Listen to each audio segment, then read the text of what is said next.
นี่ไม่ใช่สนามแมงปอล้อคลื่นนะคะ จะมาออกกำลังกายอะไรกันแถวนี้คะเนี่ย อ้าวไม่ได้ครับต้องลงทุนฟิตหุ่นร่างกายด้วยครับทำไมต้องมาฟิตขนาดนั้นเลยคะจะไปเตะบอลแข่งกับใคร ไม่ใช่ครับไม่ได้ไปเตะบอลแข่งกับใครแต่วันนี้เนี่ยผมกำลังเนี่ยจะลองใช้เวทีแห่งนี้นะครับรักเอยของเราเนี่ยต้อนรับแขกรับเชิญ โอ้โห แสดงว่าแขกรับเชิญเนี่ยจะต้องเป็นซุปเปอร์สตาร์แน่ๆเลยพี่แท่งถึงลงทุนแบบว่าตามใจเต็มที่ขนาดนี้ ซูเปอร์สตาร์หรือเปล่าเนี่ยไม่ค่อยแน่ใจนะครับแต่ถ้าความน่ารักเนี่ยผมคอนเฟิร์ม เอาละอยากดูละ โอ้โห อยากไปเจอเขาละ นี่ ฮะ ตอบนี่จะไม่ถามหรอว่าใครเนี่ยเดี๋ยวฟ้องพี่เคนเลย อ้าวก็เขาบอกน่ารักกับพี่บอกเองว่าน่ารัก เดี๋ยวพาไปดูครับนี่ว่าที่ซูเปอร์สตาร์เมืองไทยคนใหม่ครับ อ้าว ตามผมมาพร้อมแล้ว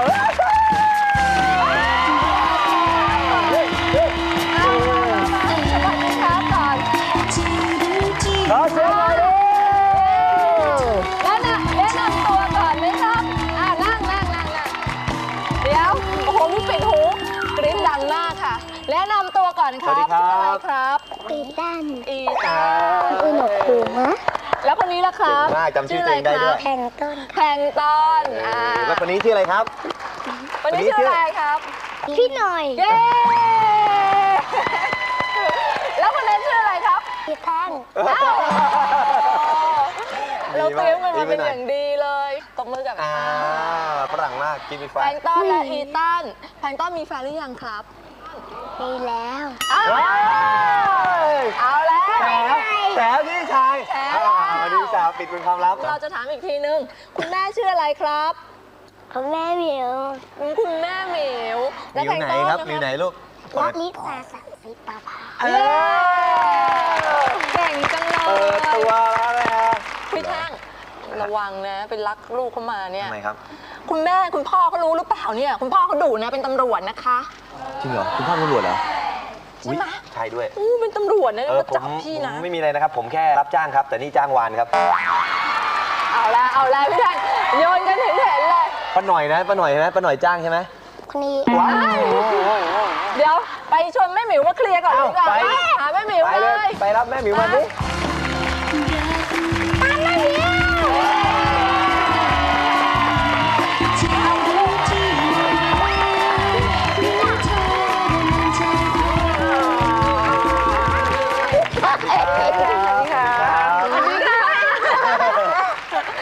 เพื่อนซีใช่ไหม เพื่อนกั สนิท น เลยนะฮะวันนี้ว่าไง นี่พี่แท่ง ครับ ดูสิเขาทำได้ยังไงอ่ะ ทำเรื่องอะไรฮะ เหมือนกันได้ขนาดเนี้ย คุณลลิตาสบายดีไหมครับ หาช้า ตกลงคนไหนกันแน่นะหน้าคล้ายกันมากเลยนะ ไม่รู้เหรอพี่ ฮะ คนนี้อีตันคนนี้ลลิตา ไม่ใช่ ใช่ ไม่ใช่ คนไหนอีตันครับ อีตันชุกมือขึ้น เล่นมุก คนไหนแพลงก์ต้นครับ นี่ คุณพ่อชื่ออะไรนะครับ พ่อชื่ออะไรนะ ก็กล้อง พ่อกล้องชื่อจริงชื่ออะไรนะครับ ที่มาวันนี้ นั่นแล้วพอดี เอ๊เก่งมาก หน้าตาคล้ายกันอย่างนี้นิสัยใจคอคล้ายกันไหมครับ ก็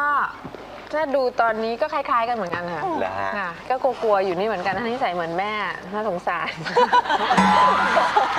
ทำไมฮะทำไมฮะ ค่ะ ทำไมอ่ะ ก็เขาจะขี้แยหน่อยค่ะคนเนี้ยแต่จริงๆก็แอบแบบร้ายลึกดื้อนิดๆอะไรอย่างเงี้ยค่ะก็มีเหมือนกันคนนี้ดื้อตาใสอะไรอย่างเงี้ย แม่มั้งเนี่ย แม่เลยนะ แต่คนนี้เขาจะเป็นพี่ปกป้อง เฟิร์มเลยใช่ไหม นะคะเขาจะดูแลน้องค่ะเขาจะเหมือนทางกล้องเขาจะแข็งแรงเข้มแข็งกว่า ฝั่งหนึงเหมือนคุณพ่อ ฮะ ฝั่งหนึงเหมือนคุณแม่นะนี่พี่แท่งรู้หรือเปล่าว่า ยิ่งตอนหมิวเด็กๆ เนี่ย ครับ เหมือนมาก นี่หรือเปล่า นี่ อ้าว เหมือนไหม อ๋อ นี่คุณแม่นะรู้ไหมคุณแม่ตอนเด็กๆนะลูก ดีๆ ได้นะฮะ ดีๆ นี่ก็จะ โอเค ให้ดูนะฮะท่านผู้ชม ทีละรูปทีละรู นี่ ป คุณพ่อนะฮะก็จะเหมือนน้อง เหมือนแพลงก์ แม่ ต้น แพล มาง ก ก์ต้นนะลูกเห็นไหม Amazing จริง ๆ ค่ะพี่ ฮะ คนหนึงเหมือนพ่อเป๊ะๆ คนหนึงก็แม่เป๊ะๆโผล่กัน อิจ มา ฉามากเลยจะขอวิธีอะครับ จริงเดี๋ยวบอกให้ เดี๋ยวบอกให้ อันดับแรกก่อนจะให้เหมือนเนี่ยต้องเริ่มจากการแต่งงาน นี่เป็นญาติกันนะมิวนะเป็นญาติกันนะพี่แท่งรู้หรือเปล่าว่านี่อนาคต ลูกหลานวงการบันเทิงต่อไปเลยนะเนี่ย ฮะจริงเหรอฮะ นี่เลยเขาเล่นละครแล้ว เข้าวงการ นะ แล้วเหรอครับ เข้าแล้วอีตันเนี่ยเริ่มเล่นละครแล้ว เล่นเรื่องอะไรเอ่ย ใช่ไหมครับตันเล่นละครแล้วใช่ไหมครับ อีตันเล่นละครเรื่องอะไรพี่ต้น สมหมาย วีอะไร วีรกรรมทำเพื่อเธอ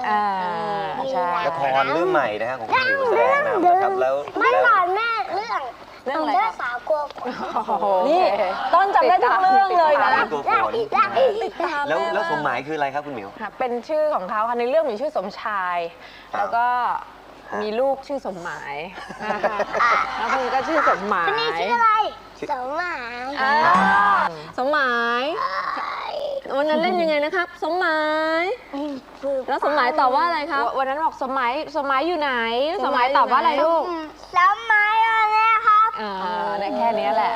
ฉากเดียว ฉากเดียวเนี่ย ท่องนานไหมฮะสอนนานไหมฮะ ก็วันหนึ่งอะค่ะประมาณ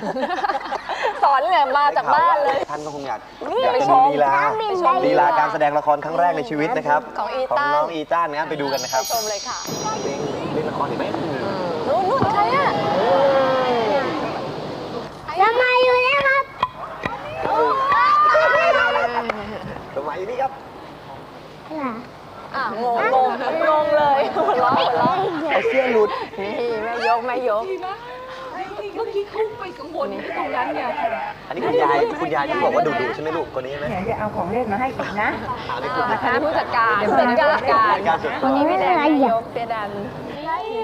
คนนี้ต้องเจอไม้ได้นะ ชื่ออะไรเอ่ย สมหมาย สมาย สมหมายลูกเป็ด เก่งไหมครับ ตั้นเก่งไหมครับ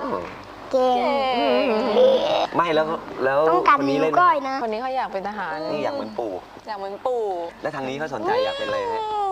อีตันอยากเป็นอะไรลูก อีตันอยากเป็น อยากเป็นอะไรคะ แม่สมหมาย อยากเป็นสมหมาย เอาละค่ะ วันนี้น่ารักแน่ๆค่ะ แต่ว่าตอนนี้เราพักกันสักครู่เดี๋ยวกลับมาคุยกันต่อค่ะ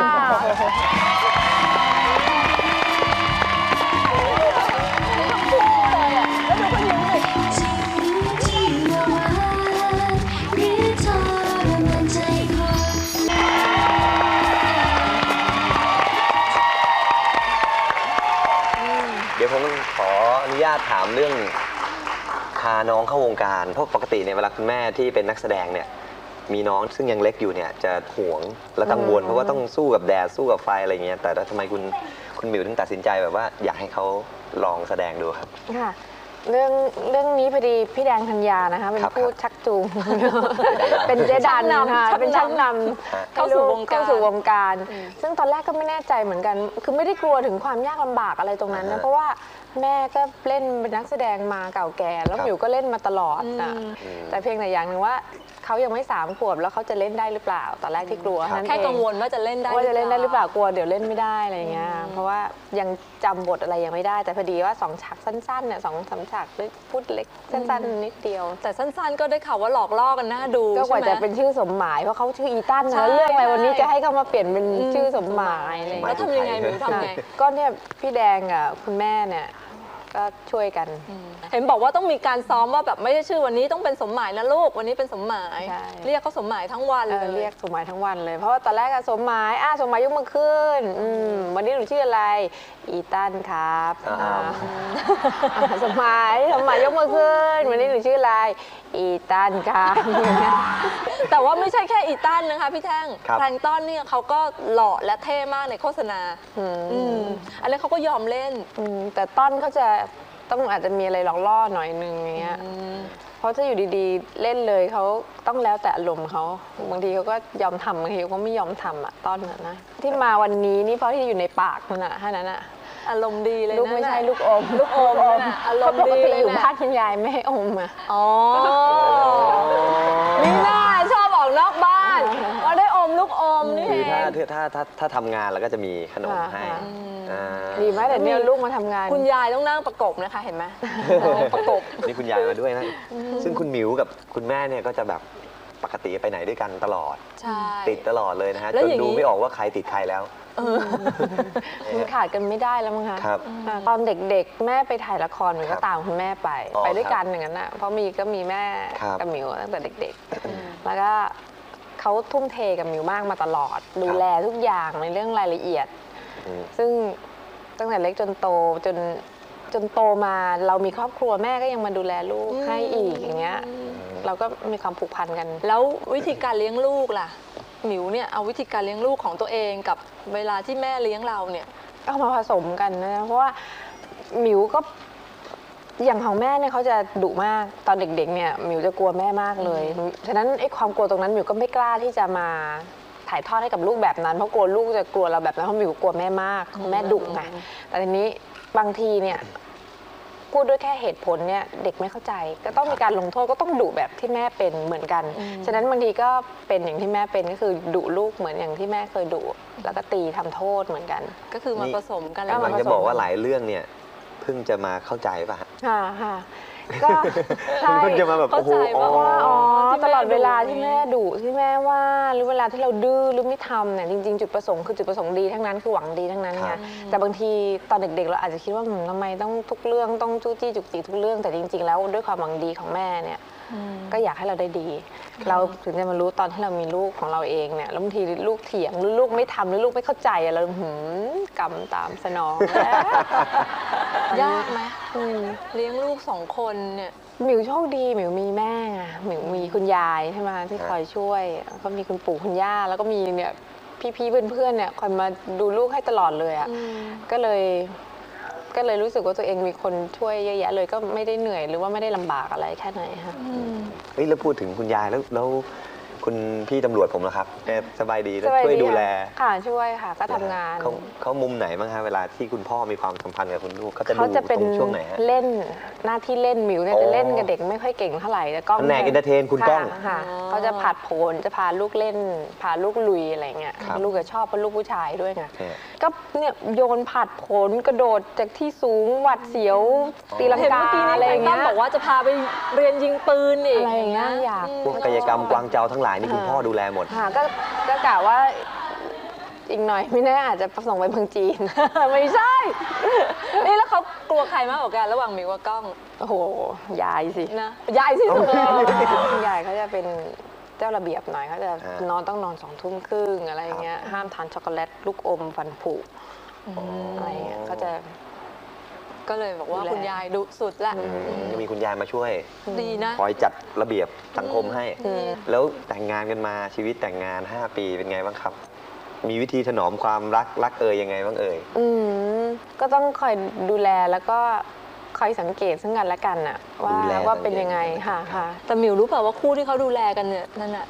คู่พี่เขาอะ อืม อุ้ยเขามีแบบดูแล จริงๆหมิวต้องมาถาม กั เทคนิคแล้วมั้งเพราะ ใช่ไหม บางที จริงๆหมิว แล้ว ต้องเนี่ย มาถึงผมได้ไงเนี่ย ก็เคยเห็นอยู่ไงก็เคยเห็นอยู่ว่าคู่พี่อะนุ่งนิ่งจุ๊ง อ๋อ จิ้ง เลย อย่างงี้ ไปเห็นตรงไหน เห็นนะ แล้วคู่นี้อะ งับ ขอบคุณมากฮะ ไม่เราก็โดนถามแต่ว่า เมื่อไหร่จะแต่งงานนี้นะ ใช่ใช่ แต่พอเอ้ยเขาชอบแซวว่ามีย่าติด เป็นย่าเขียวย่าอ่อนอย่างเงี้ยเล่นเองเลยนะเล่นแซวนี่เราเล่นตลอดเลย เพื่อนมีย่าติดเพื่อนมีย่าติด เอาเลยไหม อย่าเพิ่งข้ามสเต็ปอย่าเพิ่งข้ามแต่ขออยากรู้เรื่องนี้ก่อน เรื่องไหนอีกอะ ว่าเรื่องแบบว่าถ้าเรายังไม่แต่งงานก็จะโดนถามว่าเมื่อไหร่แต่ง ครับ แต่พอแต่งแล้วก็จะเจอข่าวลือมากมายต่างๆนานาเตียงหักรักร้าวอะไรอย่างเงี้ยอย่างหมิวเนี่ยก็ก่อนอันนี้ก็เคยเจอเนอะแล้วมีวิธีรับมือกับข่าวลือต่างๆนี่ยังไง ก็นอนกับพื้นเลย บอกเตียงหักใช่ไหมเตียงหักปุ๊บเพื่อนนอนพื้นเลยโอเค ไม่มีทางหัก ไม่มีทางหักต่อไปดี เฮ้ย เนาะ คุณหมิวเขาเป็นคนตลกนะ ตลกพี่ตลกอะสิเขาไม่กล้าคุยกับหมิว ใช่ไม่กล้าเราก็ ไม่ ไม่ กล้าคุยกับหมิว เขาจะขำไหมเนี่ย นี่เขาขำกว่าผมอีกนะเนี่ย ก็เบื่อไหมครับ มันก็ผ่านมาแล้วก็ผ่านไปนะช่วงนั้นบางทีมันก็อาจจะมีสะกิดบ้างหมิวก็คนนะคะ แต่ทีนี้เนี่ยมันบ่อยๆ แล้วว่าคนที่อยู่ในวงการหมิวคิดว่าเริ่มชินกับข่าวอะไรต่างๆนานาแล้วล่ะ ครับ ค่ะแล้วก็เราก็พยายามดูแลตัวเองแล้วก็ กับคนข้างๆของเราให้เข้าใจกันให้มากที่สุดนั่นแหละ ตอนนี้ก็เลยมีภาพหวานๆเยอะนะ ได้ยินข่าวเป็นคู่หวานหนีลูกไปเที่ยวนู่นเที่ยวนี่กันบ่อย เพราะตอนขมคนไม่เห็นไง แต่มันก็ต้องธรรมดา ธรรมดา มันก็จะต้องมีเวลาหาโอกาสไปบ้างใช่ไหม ก็หาเวลาไปด้วยกัน ๆนะฮะแล้วแบบ หนีบ่อยๆแม่ก็เป็นใจนะบางที แม่เป็น โอ้ ใจ น่ารัก คุณยาย เพราะว่าคุณยายอยากได้ลูกสาวหรือเปล่าฮะ อยากได้หลานสาวอีกสักคน อยากได้หลานสาวอีกสักคนหรือเปล่าครับ ก็หลายๆคนก็อยากอะนะคะ ครับ อยากให้มีเหมือนกันอยากให้เพื่อนมีผู้หญิง ก็เคยคุยกับก้องเหมือนกัน แล้ว ก้องบอกก็อยาก ถ้ามีลูกสาวจริง ๆ ถามนิดนึงจะเคยคิดไหมว่าจะให้ชื่ออะไร เพราะว่าน้องสองคนชื่อน่า จ รัก ริง มาก ๆที่ เลย เราโยงมาเพราะอยากจะรู้ว่าโหตั้งชื่อลูกได้คลาสสิกมาก นะ พลาสติกอะ แพล แพล ง ง ก์ ก์ ต้ ต้ น นมาจากยังไงฮะแพลงก์ต้นเนี่ยขอย้อนอีก เรา ที ชอบทะเลไงคะ ครับ ค่ะแล้วตอนจีบกันใหม่ๆมี เรา แบ ก็ บ พอรู้อยู่ ใช่ไหม ไปดู ไป กันนะ ดูทะเลไปดูแพลงก์ต้นน้ำทะเลอะไรเงี้ย ครับ ค่ะ ก็เลย ไม่เคยเห็น เลือกแพลงก์ต้น ก็เลยนึกถึงแพลงก์ต้นขึ้นมาคนที่สองอีตัน ก็คือถนนหน้าบ้าน เป็นถนนอีตัน ที่ค่ะติอีตันเพลสแต่ว่าจริงๆอะชอบชื่อต้นกับชื่อตั้นไงแล้วพอดีมันอีตันก็กะว่าโตขึ้นคงไม่มีอีอ่ะเพราะบางคนก็บอกรังแกลูกเกินไปหรือเปล่า อ๋อถ้ามีลูกสาวเดี๋ยวจะไปอีอะไรอีก อีแต้ม อีโต้อะไรเงี้ย อีโต้คิดได้ยังไง อีโต้มาสับพี่แล้วกัน ไม่คมดีนะคมคลายดีอีโต้ไม่เดี๋ยวผมเก็บไว้ลูกผมก็ได้แหม พี่เก็บไว้ลูกพี่ ไม่เดี๋ยวเก็บไว้ให้หลานผมก็ได้ อีโต้เนอะก็ดีเหมือนกันนะเป็นความคิดที่ดี เดี๋ยวขอเวลาคิดนิดนึงนะ ตอนนี้เราพักกันสักครู่ดีไหมเดี๋ยวช่วงหน้าเรามาคุยกันต่อนะ ได้ครับผม ค่ะพักสักครู่ค่ะ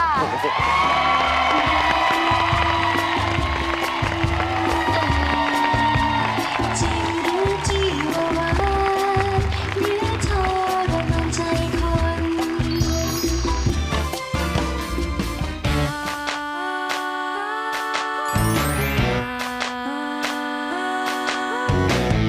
วันนี้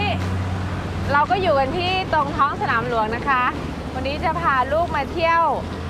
เกาะรัตนโกสินทร์โดยเดี๋ยวเราจะนั่งรถรางกันไป ใครจะไปขึ้นรถราง ใครจะไปขึ้นรถรางเย้ไปเลย ค่ะในงานของเราก็ยินดีต้อนรับเข้าสู่รัตนโกสินทร์ภายในนะคะจุดแรกจะอยู่ด้านหน้าฝาของตัวรถนี้ก็คือพระบรมมหาราชวัง นี่ขวามือ ก็จะมีหมู่พระที่นั่ง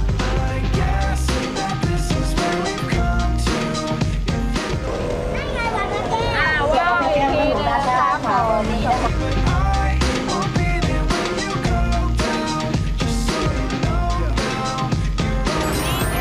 ต่อจากนี้นะเดี๋ยวเราก็จะไปไหว้ศาลเจ้าพ่อหลักเมืองกันค่ะ ไม่มีไฟดิ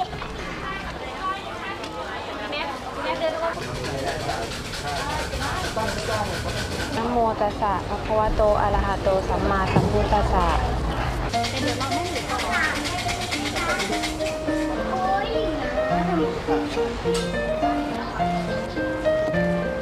ใช่ดิ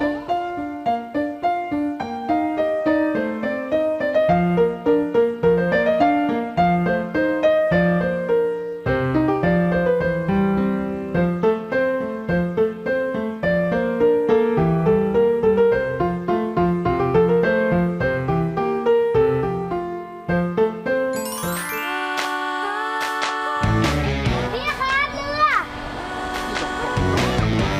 ไม่มีน้ำสวัสดีอ่ะ จับมือฮัลโหลอ๋อ น้องให้ดอกไม้เดี๋ยวทานเค้กกันดีไหม ทานแล้วก็ไปนั่งเรือเดี๋ยวก็เจอแมสตู้อ่ะพี่ของพี่ต้นลูกสาว ขอบคุณครับก่อน ขอบคุณครับ นึ่งน้องครับ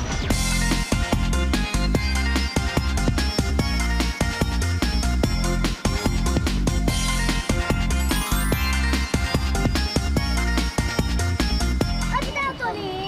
เหมือนกันก็ซื้อที่นี่อ่ะ แบทแมน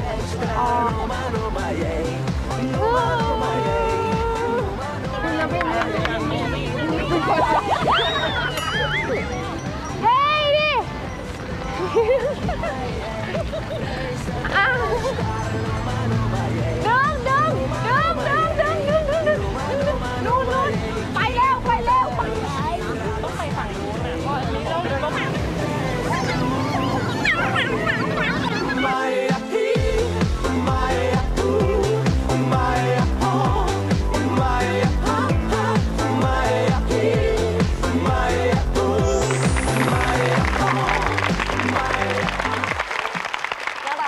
ปกติไปเที่ยวด้วยกันบ่อยไหมครับ ก็วันหยุดเนี่ยก็จะหาเรื่องออกเขาไม่ค่อยชอบอยู่บ้านกันค่ะ ฮะ ตื่นเช้ามาเสาร์อาที่นี้ถามแล้วจะไปไหน อืม ก็ต้องพาออกไปเที่ยวกัน แล้วแต่เขาอยากจะให้พาไปไหน อยากเที่ยวไหน เราก็จะต้องเป็นคนเลือกอะว่าจะพาเขาไปไหน แต่ไม่ได้อาศัยตามรายการ เผาเพื่อนตลอดเลย ไม่ใช่ ก็เมื่อกี้เนี่ยอ่านสคริปต์ก็โอ้โห นี่เพื่อนอาศัยรายการทีวีพาลูกไปทำกิจกรรมนะเนี่ย บอกว่าไปทำกิจกรรมกับลูก จริงๆ แล้วลูกเนี่ยติดใครมากกว่ากันนะครับ ระหว่างกล้องกับหมิวเหรอ ครับ ต้นเนี่ยจะติดกล้องมากกว่า อ๋อแบ่งกันด้วย ค่ะ ส่วนอีต้นเนี่ยเขาจะติดหมิวมากกว่า ก็ดีเนอะก็แบ่งกันเลย หน้าเหมือนใครก็อยู่คนนั้น ชัดเจก็ชัดเจนเลยจริงๆจริงๆ บ้านนี้แบบว่าสองเสียงเลยนะ แล้วที่บ้านนี้ใครทำกับข้าวคะ เอามีคนทำข้าวค่ะ นักโภชนาการอยู่นี่คุณยาย คุณยายเลย ดูแลอย่างละเอียด เออ วันนี้ต้องทานผักปริมาณเท่านี้ ข้าวแค่นี้พอ ไข่ผลไม้ ช่วยอย่างนี้ หมิวก็ไม่ทำกับข้าว ไม่ทำอยู่แล้ว ป้อนได้ นะเป็นเรื่อง เพราะเคยท แล้วยังไงคะ ำลูกอ้วก ดีไหมโอเคแล้วให้โอกาสแม่มากอ้วกแตกเลย ไม่ต้องรู้สึกผิดนะนี่ก็เจียวไข่ยังไม่เลยครับ ไม่ธรรมดาเนอะพี่ธรรมดาผู้หญิงอย่างนี้แล้วเนี่ย ใครจะสู้น้องเพื่อนสนิทพี่เสน่ห์ปลายจวักมากมาย อ๋อ น้องเขาทำกับข้าวเก่ง ครับ นะ ขอบคุณครับ เอาฝั่งหมิว ไม่เกี่ยวอะไรกับผมเนี่ย ฝั่งหมิวบ้าง สัมภาษณ์คุณมิวอยู่ กล้องเป็นคนทำกับข้าวเก่ง เขาชอบทานไงเขาชอบทานของอร่อยเขาเป็นคนทำกับข้าวได้ ก็ทำแบบอาหารไทยอะไรอย่างเงี้ยป่ะ ค่ะ ก็อาหารไทยนี่แหละค่ะ อ๋อ แต่นานๆจะทำที นานๆทำทีถ้ามีเวลานะ ค่ะ เอาแล้วอย่างหมิวเงี้ยมีเมนูเด็ดสำหรับเด็กๆไหมอย่างพี่จิ๊กนวรัตน์เนี่ยเขาจะมีเมนูไข่เจียวมดแดงให้ลูกเขาแบบเหมือนเป็นจุดให้ลูกแบบว่าทานข้าวอ่ะหลอกล่อ หมายความว่าไงไข่เจียวไอ้มดแดง ก็ไม่รู้เขาบอกว่ามีไข่เจียวแล้วมีไอ้มดแดงวางไว้ อ๋อ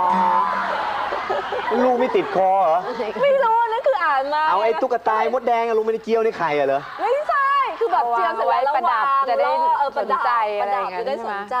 อุ้ยตายแล้วอย่างนี้ก็ไม่มีผู้พิทักษ์โลกแล้วสิ โดนกินหมด ไอ้มดแดงโดนกินหมด แค่นี้นะ แต่ที่บ้านเนี่ยจะทานข้าวคราวน้ำตา ยังไง อ้าว ยังไง สูตรนี้ ยายจะต้องมีไม้อยู่หนึ่งอัน เหมือนละครลิงเลย กินไม่กิน ได้เวลาทานข้าว แต่อยากรู้จังเลยแม่แม แต่ ว โหดๆหน่อย ตอนเด็กๆหมิวเป็นแบบนี้ไหมคะเป็นเลยใช่ไหมเห็นไหม ฉันลงไปกองอยู่ข้างล่างอ่ะ ลงไปกอง ให้น้าให้คนอ้า แล้วแม่กินเข้าไปอย่างเงี้ยผักไงอยากให้ลูกกินอ่ะ เพราะว่าเป็นเรื่องของวิตามินเรื่องของสุขภาพ เด็กๆก็อย่างเงี้ยแหละ แล้วตัวหมิวเองจริงๆก็เห็นว่ามีทานมังสวิรัติอยู่ช่วงหนึ่งตอนนี้ยังทานอยู่ปะ เดี๋ยวนี้ไม่ได้ทานแล้วเดี๋ยวนี้ทานอาหารทะเลทานปลาทานอะไรอย่างเงี้ย ตอนนั้นทานเพราะอะไรอ่ะเพราะแม่แมวทานด้วยกัน ก็อยู่ดีๆมันไม่อยากทานเนื้อสัตว์นะแล้วก็เลยไม่ทาน ก็อยู่ช่วงหนึ่งอะนะพอมีลูกแล้วก็กลับมาทาน แล้วกลับมาทานปลาแล้วก็ทานอาหารทะเลได้ ต้องแบบดูแลร่างกายดีมากนะครับ ไม่น่าเชื่อ เพราะว่าพอคลอดลูกปั๊กเนี่ยก็ร่างกายก็เหมือนเดิมเลย มีวิธีไงฮะ ก็ช่วงแรก ๆ ก็มีออกกำลังกายอะค่ะ ช่วงแรก ๆ แบบก็กลัวเหมือนกันเนี่ยกลัวจะไม่ลง แล้วมันก็ลงไปเอง ครับ โชคดี แล้วอาจจะเป็นเพราะว่าทานมังสวิรัติด้วยไง มันก็มีแต่ผัก ช่วงนั้น ส่วนมากนะผักแล้วก็เต้าหู้อย่างเงี้ยก็ไม่ได้มีของอ้วนไม่ได้ทานแป้งไม่ได้ทานอะไรมากมาย แล้วต้องเลี้ยงลูกเองด้วยหรือเปล่าอ่ะ ใช่ถ้าเกิดคนเลี้ยงลูกเองเนี่ยจะผอมเร็ว เห็นไหมคน โทษ เลี้ย นะ ง ครับ ลูกเอง หนักมากไหมครับหมายถึงว่าจาก เดิม น้ำหนัก ท้อง ของ แร เรา ก แล้วก็พอมี 13 โลค่ะ อ๋อหนักขึ้นมา 13 เพิ่ม โล มา13 ท้อง2 17ท้อง2ใหญ่มากเลย เพราะอีตันเกือบ 4,000เลย 17 กิโล เลี้ยงลูกเองก็ดีอย่างเงี้ยน้ำหนักก็ลงหวบเลยเนาะ ต้องลองดีดู ก็ดีไงมันก็แบบเลี้ยงลูกไปด้วยแล้วก็แบบออก แม่ กำลัง พูดอย่างกับมีประสบการณ์เคยเลี้ยงลูก ด้วยมันต้องใช้พลังงานจริงๆ พี่เคยเห็นเล่าเรื่องไปส่งลูกดีกว่า ตอนเช้าต้องไปส่งลูก เป็นบางวันที่ว่างนะแต่หลังๆไม่ค่อยได้ไปส่งเพราะว่าทำงานเนี่ย เพราะถ่ายละคร ใช่ แต่ แต่ ว่า ว่า ถ้าส่งนะ ก็มีคุณยายไปแล้วก็มีคนที่บ้านไปส่งอะมีพี่ เค เลี้ ย ยง ไปประชุมผู้ปกครองไหมครับ อ๋อไปค่ะถ้าเขามีอะไรอย่างเงี้ยไป แล้วก็ไปด้วย ค่ะ มัน แล้วตอนนี้ตั้นกับต้นเรียนชั้นไหนที่เดี อ ยว นุ กับ าน ล3คนโตแล้วคนเล็กจะเข้าอนุบาล1 อ๋อเพิ่งเข้ากำลังจะเข้า อ่า แล้วคนโตนี่คือชอบไปโรงเรียนไหมคะ ชอบสนุก สนุก ไปโรงเรียนสนุกชอบอยู่ที่โรงเรียนชอบไปเจอเพื่อน เคย ตอน มี นี้อีตันก็ คุณครูก็โทรมาแบบว่า นี่ลูกคนอื่นหัวแตกยังมีไหมฮะ ดูเขาแรงเยอะมากเลยมีไหมฮะมีอ้าวมีนะผมก็ถามไปเรื่อยอยากรู้อ่ะมีจริงๆด้วยเอา ต้น ดู เนี่ยแปลกมากคือกลับมาเนี่ยเขาจะได้ดาวเด็กดีมาทุกครั้งเลยนะ เราก็ลูกเราเนี่ยนะได้ดาวเด็กดีเราก็ไม่ค่อยอยากจะเชื่อเท่าไหร่อ่ะ แต่เราก็แอบไปที่โรงเรียนบ้างไปอะไรบ้าง ก็มีอยู่วันหนึ่งก็แอบไปดูลูกเสร็จก็มีเด็กผู้หญิงเข้ามาบอกแม่แพลงก์ต้นใช่แม่แพลงก์ต้นไม่แบ่งของเล่น แล้วก็เดินไป แล้วก็เดินไปแล้วก็เดินไปแล้วเขาก็ไปจับกลุ่มกันอ่ะแล้วก็ชี้เหมือนกับเนี่ยแม่แพลงก์ต้นอ่ะแพลงก์ต้นไม่แบ่งของเล่น จับเมาส์อ่ะจับเป็นเด็กอนุบาลเนี่ยเมาส์กันว่าเราก็เลยตายแล้วลูกทำไมทำแม่เสียหน้าขนาดนี้แม่ทำหน้า สั่งสมมาตลอดยาวนานในการเป็นนักแสดงนะ เป็นที่ชื่นชมของประชาชน ใช่เขาแบบ ซุปเปอร์สตาร์ เด็ก นะ อ ครับ นุบาลแบบแม่แพลงก์ต้น พอเป็นแม่แพลงก์ต้นเท่านั้นนะเรตติ้งตกพวก มีเมาส์ด้วยนะจับตุ่มเมาส์ จับกลุ่มเมาส์ แล้วเขาบอกเขามีแฟนแล้วอ่ะหมิวเคยเห็นหน้าลูกสะใภ้หรือยัง อ๋อแต่ว่าที่ลูก ว่าที่ลูกสะใภ้น่ะ พูดถึงมี ชอบ กลับมาได้มีรูปหัวใจกำมาอะไรเงี้ยเราก็อะไรอะไรเงี้ยขอดูก็เป็นแบบรูปหัวใจพลาสติกอะเด็กให้มาน่ารักอะไรเงี้ยว่าของใครแบบของแพตตี้อะไรเงี้ยเขาก็ชื่นชมชื่นชอบ มีหรือยังอ่ะพี่มีเด็กกำหัวใจแบบให้ใจมาเลยอ่ะ เด็กเหมือนกัน เด็กเหมือนกันไง มีแต่จะไปกำหัวใจเขาอะครับ เอาไปมาหง่ำย่าเหมือนกัน ไปมามีญาติติดค่ะหมิวมีญาติติดเหมือนกันนะคะอ่อนๆ ไม่งั้นมาทำด้วยกันไม่ได้หรอกครับ เฮ้ยไม่ใช่ไม่เกี่ยวกัน ไม่ตอนนี้รู้สึกว่าเราจะบุกรุกนะครับ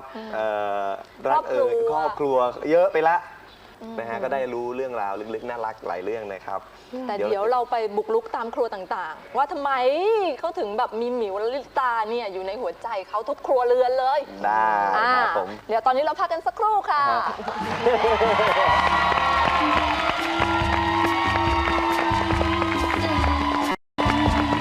จริงหรือที่ว่าหวานหรือทรมานใจคน อุ้ยเฮ้ยเด็กมาก แม่แมวเล่นด้วยเหรอ 4 ทุ่มแล้วนะ เป็นเด็ก คะ จริงๆนะ นั่นไงเคน ตอนยังไม่อยากนอ อั น นนี้โตแล้วนะเมื่อกี้หมิวเด็กกว่านี้ เคน ก่อน แจ๊ก็บอกแล้วนะคะว่าคุณพ่อกลับดึก แล้วดูแค่หน้าตาแบบ เอาอีกแล้วพี่ให้ดูสิไข่แตกเยอะแยะเลยอันเนี้ยน้องเบิ้มไปเอาผ้ามาเช็ดสิคะโอ้ยตายแล้ว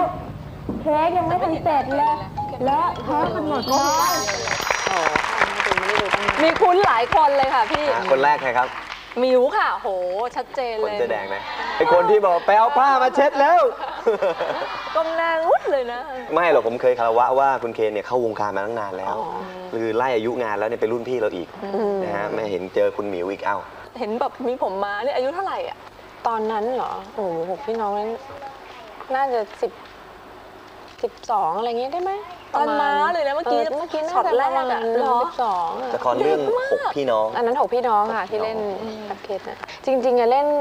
แรกกว่านั้นของรัฐฟิล์มทีวีประมาณ9 ขวบ 10 ขวบ เล่นเป็นนางเอกตอนเด็ก เรื่องอะไร จำชื่อได้ไหมครับ ๆสไปซ์สลามมานั้น สไปซ์สลาม แล้วก็มา มา หกพี่น้อง ช่อง3เนี่ยร้านลูกไม้6พี่น้องอะไรเงี้ยประมาณ10 กว่าขวบ10 ต้น แต่ว่าเป็นนางเอกเต็มตัวแบบเป็นสาวสะพรั่งเลยนะก็คือเรื่องปริศนา 16 โอ้โหเรื่องนั้นนี่แบบโด่งดังมาก เรายังแอบชื่นชมเขาเลยอ่ะแล้วต้องมีผมทรงปริศนาด้วยนะ เป็นยังไง ตอ ฮะผมปริศนา ก็ผมเขาหยิกๆอ่ะ อ่า แล้วน่ารักอ่ะ นางเอกนี่เขาคาแรคเตอร์ชัดเจนมากใช่ไหม ชัดเจนมาก แล้วทุกคน หลัง ก็เป็นปริศนากันทั้งเมือง ใช่ จริงๆจริงๆว่าตอนนั้นคนดัดผมเป็นทรงปริศนาเยอะมากอ่ะ แล้วหมิวเนี่ยเขาก็เป็นแบบเหมือนเป็นแบบนางเอกในดวงใจตั้งแต่นั้นมาเลยอย่างบทตอนนั้นปริศนาชอบไหมคะ ๆก็ชอบนะ เนอะ แล้วพอดีว่าทำกิจกรรมได้หลายอย่างไงตอนนั้นมีขี่ม้ามีเล่นกีฬามีอะไรอย่างเงี้ยแล้วก็อาจจะด้วยความใสของตอนอายุ 16 ตอนนั้นนะ โอ้อันนั้น แล้วก็เล่เรื่อง 16 มันใสมากเลย ใสมาก มันคืออดีตที่ยาวนานมาก เพื่อนไม่นานขนาดนั้นไม่นานขนาดนั้นใจเย็น เกือบ ใจย็น 20 ไม่ต้องนานขนาด ใจ นั้น เย็นครับ ตอนเล่นเองก็คงไม่ได้คิดว่าจะเกิดกระ ดั แส ง ฟีเวอร์ขนาดนั้น ไม่ได้คิดขนาดนั้นนะคะ แล้วพอละครมันถ่ายไปแล้วมันเป็นไงครับ ก็ ย้อน คงเป็นความโชคดีด้วยเพราะเรื่องปริศนาน่ารักอยู่แล้วว่ามันเป็นเรื่องโรแมนติกโอ้เล่นกับพี่นกชัดชัยตอนนั้นหล่อมากเลยท่านชาย ครับ แล้วก็ทุกอย่างมันลงตัวกันหมดเลย แล้วมันมีความรู้สึกว่าหมิวเนี่ยเป็นปริศนาเลยนะ เท่าที่เราอ่านมาเนี่ยเรารู้สึกแบบหมิวว่า แต่จริงๆแล้วก็เป็นนางเอกที่กล้าพลิกบทบาทมากฉีกกระจุยทุก ใช่ เรื่องเลย ใช่ นะแล้วก็ ใช่ ยอมที่จะเปลี่ยนตัวเองอยู่บ่อยมาก เอาเปลี่ยนแรกก่อนเปลี่ยนแรกคือทรายสีเพลิง ฉีกบทกระจุยมากเลย อันนั้น เป็น เล่น สาวแบบว่า สาวเซ็กซี่แล้วก็แบบลึกๆนิดนึงนะ แต่ว่าเรื่องนั้นรู้สึกว่าดุเดือดมากเลย ค่ะก็คงเล่นเป็นหวานๆเล่นเป็นคนดีมาตลอดนะ ครั คะ บ บางทีมันก็อยากที่จะเปลี่ยนแปลงบ้าง แล้วก็คนเราบางทีมันมีหลายมุมอ่ะเราก็อยากลองเล่นเป็นบทอื่น มุมอื่นบ้าง มันก็สนุกดีไม่งั้นมันก็ซ้ำเหมือนเดิม ครับ ค่ะ แต่ก็นับว่าตอนนั้นน่ะช่วงนั้นคือหมิวกล้าที่จะเปลี่ยนนะเพราะว่าเมื่อก่อนนี้คนยังติดภาพว่านางเอกต้องเป็นนางเอกแล้วต้องเป็นขวัญใจของประชาชนแต่หมิวเนี่ยคือกล้าเปลี่ยน ก็ท่าทางหรือว่านิสัยอะไรอย่างเงี้ยซึ่งปกติถ้าเป็นนางเอกจะเหมือนกับดีแล้วก็หวานแต่นั้นเหมือนกับมีความแค้น ไม่เดี๋ยวก่อนเดี๋ยวแล้วคนดูว่าไงอยู่เรามาเปลี่ยนแล้วเราร้ายอย่างเงี้ย แต่เขาก็รับได้นะตอนนั้ เขา น ชอบโหย อ๋อ เขาได้รางวัลด้วยไงตอนนั้นหมิวได้รับรางวัลด้วยนะโทรทัศน์ทอง นี่ คำ แสดงว่าเล่นอะไรคนดูก็ชอบนะ ก็เขาบอกแล้วว่าเขาเป็นนางเอกในใจของประชาชนแล้วไง รักไปแล้ว คือแบบ นะ รักไปแล้วอ่ะ อืม เขาเล่นอะไรก็รับได้ในล่าสุดมีเปลี่ยนอีก กุหลาบ กุหลาบ กุหลาบ สี สี ด ดำ ำโอ้โหหมิวแบบว่า ติดคุกกว่าจะออกมาได้โอ้ยทรมาน ไม่ใช่แล้วเขาต้องเล่นแบบ หนีแบบ โครมด้วยไงหน้าตาแบบไม่แต่งเลย ไม่แล้ว ผม แล้ว ก็ แม่ ไม่ โยโหด ทำ มากนะ อืม ผมก็ไม่เคยเห็นแกเล่นอย่างนั้น กระ นะ บ เป อ ลี่ยน ง นะ ฟาด คือก็โอ้โหดุมากเลย เป็นยังไงสำหรับเรื่องกุหลาบสีดำ ก็สนุกค่ะ ก็นี่ไงเวลาได้เปลี่ยนมันก็เหมือนกับเราก็ลองศึกษาชีวิตคนในอีกแบบหนึ่งอีกมุมหนึ่งของ ครับ คนที่หูหมดอิสรภาพอย่างเงี้ยต้องเข้าไปอยู่ในคุก แล้ววิธีการเลือกรับงานแต่ละชิ้นของหมิวล่ะเพราะว่าสังเกตว่าหมิวไม่ว่าจะเล่นเรื่องอะไร ก็จะได้รับเสียงตอบรับที่ดีมากๆ มีทั้งกระแสเรตติ้งที่ดี แล้วยังมีรางวัลการันตีอีกอ่ะก็คงโชคดีที่เขายื่นบทดีๆมาให้เรามันเป็นโอกาสอะ โอกาสอย่างเดียวไม่พอมันต้องมีฝีมือด้วยนะ ก็พยายามที่จะฟังจากผู้กำกับ เวลาที่ผู้กำกับบอกให้เราทำอะไร แล้วก็เวลาใครเตือนอะไรมาหรือว่าพูดอะไรเราก็จะเก็บมาใช้อย่างเงี้ยในช่วงของชีวิตแต่ละช่วงอย่างก่อนที่จะไปกุหลาบสีดำเนี่ยก็จะเจออาจารย์หมอมน้อยอย่างเงี้ยก็จะไปเข้าคลาสก็จะได้วิชามาอย่างเงี้ยเราก็คอยมาพัฒนาคอยมาปรับปรุงแล้วก็สังเกตตัวเองอย่างเงี้ยแล้วก็คนที่จะคอมเมนต์ที่ดีที่สุดก็คือแม่เพราะแม่ก็คือเป็นนักแสดงไงก็จะคอยดูว่าอันนี้เขาจะติตลอดนะแม่จะไม่ค่อยชมอยู่แล้วเพื่อที่จะพัฒนางานของเราต่อไปค่ะก็พยายาม อาจารย์ใหญ่ อาจารย์ มี ใหญ่ อาจารย์ใหญ่ด้วย แล้วก็ไม่คิดว่าตัวเองเก่งด้วย เท่าที่ฟังนะคุณหมิวพยายามที่จะเรียนรู้แล้วก็เพิ่มเติมตัวเองตลอดเวลาไม่ปิดความคิดตัวเองที่เปิดรับข้อมูลทุกอย่าง เป็นที่น่าสังเกตอีกอย่างหนึ่งพี่แท่งหมิวเนี่ยไม่ว่าเขาจะทำอะไรเนี่ยคนก็จะเฝ้าติดตามดูเขาอย่างตอนสมัยเขาเรียนจบใหม่ๆเขาไปเรียนต่อคนก็รอว่าเมื่อไหร่ คิด ห ถึ มิ ง วจะกลับมา หายไปเมื่อไหร่จะกลับมา พอเขากลับมาก็เมื่อไหร่จะเล่นละครพอเล่นละคร รักเล่เพทุบาย อืมอันนั้นก่อนที่เขากลับมาจากเรียนหนังสือเนอะ ใช่ ก็ได้กระแสตอบรับที่ดีมากๆอ่ะ ก็ถือว่าเป็นความโชคดีนะคะ นอกจากโชคดีมีของดีไหมครับ มีค่ะมี เลย ซักอยู่กลางหลัง ไม่เลยแอบมีคนถามฝากถามว่าจริงๆแล้วต้องแบบมี อาจารย์ ต้องมีของขลังหรือว่ามีคาถาพิเศษเลยนะ เล่นกับพระเอกมาแล้วมากมายหลายคน ฮะ อยากร่วมงานกับพระเอกคนไหนบ้างไหมคะ เหลือใครบ้างไหมครับ นอกจากผม ก็ยังไม่เคยเล่นกับพี่แท่งใช่ป่ะ ออกตัวมากเลยนะ ออกตัวนะ ออกทีวีเลย มากเลย อย่างเขาส่วนมากไม่ได้เป็นคนเลือกพระเอกเองอะส่วนมากทางทีมจะเป็นคนเลือก ผิวว่าเป็นคนที่ดำเนินชีวิตแบบ ไม่ใช่เป็นซูเปอร์สตาร์ซึ่งจริงๆแล้วเขาเป็นซูเปอร์สตาร์มากๆแต่เขาดำเนินชีวิตแบบผู้หญิงธรรมดาทั่วไป เป็นสเต็ปแบบผู้หญิงคือแบบเป็นนักเรียนหนังสือเป็นลูกที่ดีของคุณพ่อคุณแม่ ดีเหรอ ดีเฮ้ย มาถึงขนาดนี้นี่ต้องดีมากแล้วใช่ไหมคะแม่แมว ดีไหม ครับ แม่หมิวดีไหมครับติตัน ดี ดี ก็มี ลูกเนี่ยคอยให้กำลังใจตลอด อึดอัดไหมครับที่ทุกคนแบบว่าจับตาดูเลยนะครับ คือไม่ยอมบ่อยอ่ะรักแล้วก็แบบว่าดูทุกสเต็ปช่วงชีวิตของคุณหมิวเลยอ่ะตั้งแต่เด็กโตมาเรื่อยเลยช่วงเข้าช่วงวัยรุ่นเป็นนางแบบเล่นละครนะฮะเป็นพิธีกรแต่งงานมีน้องก็ติดตามแพลงก์ต้อนติดตามอีตันแล้วจะยังไงต่อไปอะไรอย่างเงี้ย ก็ชินนะชินมันเป็นอย่างนี้มาตลอดแล้วอ่ะก็เลยมันเหมือนกับชีวิตประจำวันมันเป็นอย่างนี้อยู่แล้ว ก็เข้าใจ แต่ก็เข้าใจ ไม่ว่าหมิวจะเล่นเรื่องอะไรนะตั้งแต่เรื่องแรกแล้วอะคือเป็นสไตล์แบบทุกคนจะต้องเอาเป็นแบบอย่างอะ ครับ ว่าแบบโหอยากเป็นเหมือนพี่หมิวจังเลยพี่หมิวแต่งตัวแบบนี้พี่หมิวแต่งตัวเล่นละครเรื่องนี้ชอบมาก ในสมัยก่อนไง เนอะ แต่ปัจจุบันไม่เป็นอย่างนั้นแล้ว ไม่เป็นแบ อ่ะ บนั้น ก็ถือได้ว่า ก็ น้องๆก็ต้องรับให้ได้ ต้องรับให้ได้ เวลาไปเจอข้างนอกจะทิ้งอะไรเงี้ย ๆ เดี๋ยวเรามาฟังเสียงของพี่ผู้จัดท่านหนึ่งซึ่งโอ้โหตอนนั้นทำหมิวที่นุ่งขาสั้นผมหยิกเป็นปริศนาได้ติดทั่วบ้านทั่วเมืองค่ะ อ๋อครับผม อ้าวไปชมเลยค่ะ ไปดูกันครับ เรื่องบทบาทการแสดงของหมิวเนี่ยไม่ต้องพูดถึงเลย ลูกไม้เนี่ยแค่ว่าหล่นไม่ไกลต้นนะคะเป็นความจริง อย่างหมิวเนี่ยลูกไม้หล่นใต้ต้นเลย คือทำได้ทุกอย่างแล้วก็เป็นปริศนาที่น่ารักมาก เป็นปริศนาที่เป็นปริศนา ซึ่งหมิวเนี่ยขี่ม้า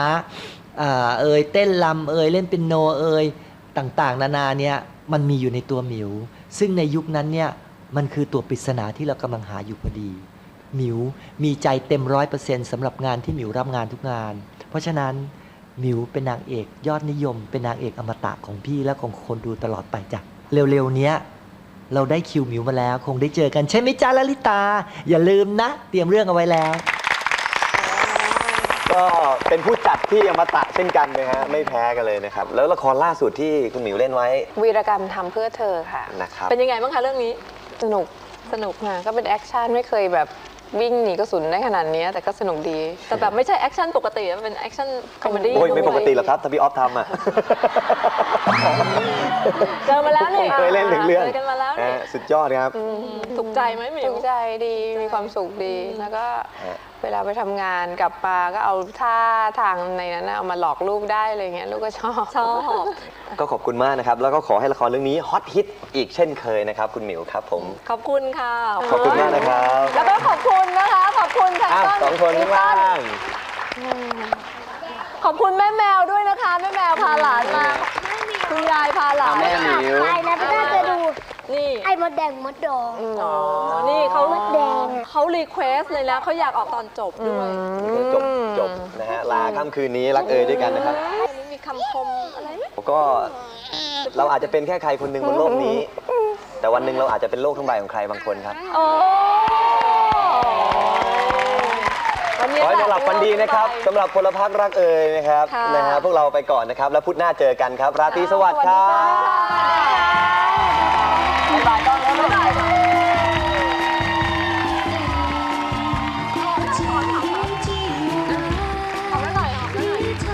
เอ้ยสาจังเรียกแต่ผู้หญิงมาลูก น่าจะผู้หญิงนะ โอ้โห หอมไปหน่อยบ้านก็หอมไปหน่อยดิหอมไปแล้วหอมอีก เอาไปหอมมาหน่อยไปหอมมา เชิญ